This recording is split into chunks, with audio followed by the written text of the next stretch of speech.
Madame Goulagen, bonjour. Bonjour. Monsieur Leray, bonjour. Bonjour. Alors Madame Goulagen, vous êtes responsable des ressources humaines chez Monaco Télécom depuis le mois de juin. Tout à fait. Et Monsieur Leray, CEO de Télis depuis 23 ans tout de même. Voilà. Alors présentez-nous aujourd'hui votre secteur d'activité réciproque. Monaco Télécom, c'est effectivement un secteur d'activité du secteur des télécommunications en principauté. On délivre donc des services de téléphonie fixe et mobile, des services d'internet et de télévision pour les résidents de la principauté et pour les entreprises également. On a également ce type de service offert aux entreprises de la principauté. Ça, c'est un axe très important pour nous également. Le secteur des télécommunications partout dans le monde est assez concurrentiel, bien entendu, et Monaco Télécom a ce monopole sur Monaco, en dehors du mobile, qui est ouvert à la concurrence. Et grâce à nos actionnaires, c'est une société qui nous permet vraiment d'être dynamique, une entreprise dynamique, qui innove en permanence et qui se développe tant à Monaco qu'à l'international. Je vous remercie. Alors pour le groupe Télis, c'est 3 sociétés, Télis, Actis et EasyOne. C'est un groupe depuis une quinzaine d'années. Dans nous, notre métier, on intègre des solutions de communication d'entreprise. Donc la notion d'intégration, en fait, on va mettre en place des solutions digitales, mais dans leur globalité. Ça va aller des services, mais en passant aussi par la partie installation, réalisation, maintien en conditions opérationnelles. Donc finalement, tous les secteurs qui nous permettent de créer des réseaux complets, aussi bien dans une banque, dans un hôpital, dans un hôtel. Et alors quelles compétences et qualifications vous recherchez en priorité? Alors, dans nos métiers, on a quasiment tous les secteurs nécessaires à la réalisation d'un réseau de communication d'entreprise. Donc si on commence, je dirais, par la construction, des métiers même qu'on retrouve dans le bâtiment. Donc on a des équipes pour la partie câblage, donc des compétences d'électriciens, on peut dire. Ensuite, des équipes qui vont faire des études pour mettre en place les solutions de communication, puis les paramétrer, les maintenir, les faire évoluer. Donc en fait, on a quasiment tous les métiers du digital et du courant faible intégrés à ces solutions. Merci. Alors on est sur des secteurs des compétences un peu identiques. Monaco Télécom, c'est effectivement des compétences qu'on recherche sur toute l'ingénierie des télécommunications, avec des ingénieurs de big data, des ingénieurs cloud, des ingénieurs des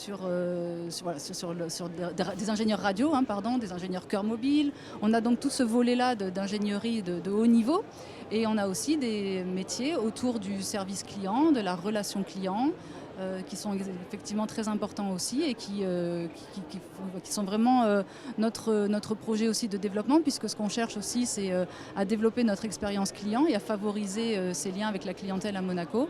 Donc on a vraiment de plus en plus aujourd'hui ce type de recherche et d'expertise pour notre vente. Et alors pourquoi travailler chez Monaco Télécom ou chez Télis? Alors travailler chez Monaco Télécom, je dirais que c'est plus qu'un emploi, je dirais que c'est une mission de service, et c'est un métier de service. On est là pour satisfaire notre clientèle, et c'est aussi des métiers, je dirais, qui nous permettent de nous épanouir complètement, parce que Monaco Télécom, c'est un état d'esprit, c'est un management particulièrement bienveillant, c'est une manière de travailler en synergie, d'être créatif. C'est une entreprise où on est particulièrement bien écouté et on veille à ce que l'ensemble des salariés s'y sentent bien, trouvent leur place. Voilà, en termes d'état d'esprit, c'est une société qui est très challengeante et très agréable à y vivre. Il y fait bon vivre. Et puis je dirais aussi que pour y mener une carrière, on a d'énormes moyens qui nous permettent effectivement de s'y développer et de se projeter sur du long terme.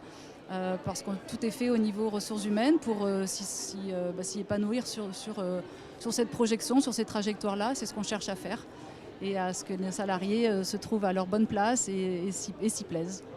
Merci beaucoup. Alors dans le groupe Télis, on va retrouver quasiment tous les secteurs d'activité du digital. Donc je dirais, pourquoi venir travailler chez nous? Alors nous, c'est une entreprise personnelle. D'abord, on dépend de 2 personnes. C'est une entreprise, c'est une start-up des années 2000. Donc on est 85 personnes.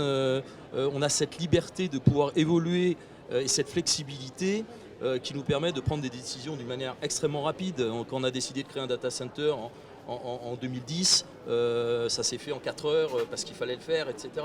Donc c'est vraiment une société où on va pouvoir à la fois goûter plusieurs métiers dans le monde du digital et des télécommunications. On va pouvoir évoluer aussi. Moi-même, j'ai commencé à faire du câblage et puis je suis monté sur de la technique, sur du commerce, sur de la création d'entreprise. Donc voilà, on va pouvoir s'essayer à plusieurs métiers. Et puis le côté extrêmement intéressant, c'est qu'on est quasiment en permanence chez nos clients. Voilà. On est en permanence à leur côté pour les accompagner, pour essayer de comprendre leurs problématiques au quotidien, pour les maintenir jour et nuit. On a des équipes qui travaillent 7/7, 24/24. Alors c'est vrai qu'après, je vais vous dire aussi pourquoi pas venir chez nous. Parce qu'on travaille vite, fort, beaucoup. Et puis, des fois, c'est un petit peu déstabilisant parce qu'on a aussi une activité de pompier. C'est-à-dire que si on nous appelle parce qu'il y a un problème, eh bien, il faut y aller, il faut traiter. Et des fois, ça fait peur. Voilà. Et alors, dernière question. Existe-t-il des métiers émergents dans vos secteurs d'activité? Si oui, quels sont-ils? Alors, je pense que sur ce côté-là, on est complètement dans le même bateau. C'est-à-dire que je pense que d'ailleurs, et l'opérateur et nous, entreprises privées, on amène des services du digital et des télécommunications. Ça veut dire qu'on va être obligé de suivre l'évolution des technologies, des marchés. On parle de beaucoup de choses, on parle d'IA aujourd'hui. On a aussi un gros travail de tri à faire, parce que notre philosophie, c'est de ne pas écouter la presse systématiquement et bêtement, parce que l'histoire démontre qu'il y a eu beaucoup de flops aussi. Donc, voilà, on va suivre la demande du marché, les technologies, les évolutions au niveau de la société, au niveau du comportement que l'on doit avoir vis-à-vis de nos clients, social aussi. Le télétravail est un bel exemple, etc. Donc là, on est un petit peu plus, comment dirais-je, on collabore plus qu'être promoteur de ces nouvelles positions. Voilà. On est vraiment sur ce même état d'esprit, sur les nouveaux métiers à venir, je dirais, qui sont tournés vers l'intelligence artificielle. Et c'est vers ça aujourd'hui qu'on doit veiller à continuer à se développer. Et alors moi, je suis très bien avec vous, donc j'ai une petite question bonus. Est-ce que vous pouvez me parler de la destination Monaco? Qu'est-ce que c'est Monaco pour vous? Qu'est-ce que ça représente dans le secteur de l'emploi? Alors, moi, c'est des sujets qu'on a souvent abordés dans d'autres réunions. La destination Monaco, pour moi, pour nous, et je pense pour beaucoup, c'est avant tout la sécurité de tout. Je m'arrêterai qu'à ça. Sécurité physique, sécurité des systèmes d'information, sécurité de l'individu. On vit à Monaco, je pense, parce qu'on peut y venir en Ferrari, on peut s'y déplacer la nuit, on peut... voilà, c'est la sécurité.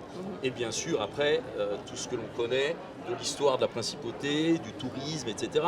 Mais je pense qu'il y a une très grosse compétition sur la planète au niveau de l'hôtellerie, au niveau du tourisme, mais sur la sécurité, c'est-à-dire le bien vivre et la tranquillité pour vivre sur 2 km², je pense que c'est un des points très très forts. Je rajouterai en complément de ce que dit Thierry, je rajouterai aussi, quand on vient travailler à Monaco, la destination, c'est aussi cette entraide et cette solidarité qu'on peut retrouver entre les entreprises, parce qu'on est un petit territoire. Et ce qui est important à Monaco, c'est de se serrer les coudes, comme on dit. Donc, que ce soit dans les rapports avec le gouvernement, que ce soit dans le rapport avec les entreprises, l'ensemble des institutions, on sent une vraie volonté de travailler les uns avec les autres, même s'il y a des secteurs qui sont concurrentiels. Pour autant, ça n'empêche pas la bienveillance et les bons rapports entre les uns et les autres. Et je pense que chacun fait en sorte de les respecter. Donc c'est vrai que c'est particulièrement agréable pour un entrepreneur ou pour n'importe quel salarié qui vient y travailler et contribuer à faire de l'économie de Monaco un bel endroit. Madame Gloaguen, merci. Monsieur Leray, merci beaucoup. Merci d'avoir répondu à nos questions. Merci beaucoup.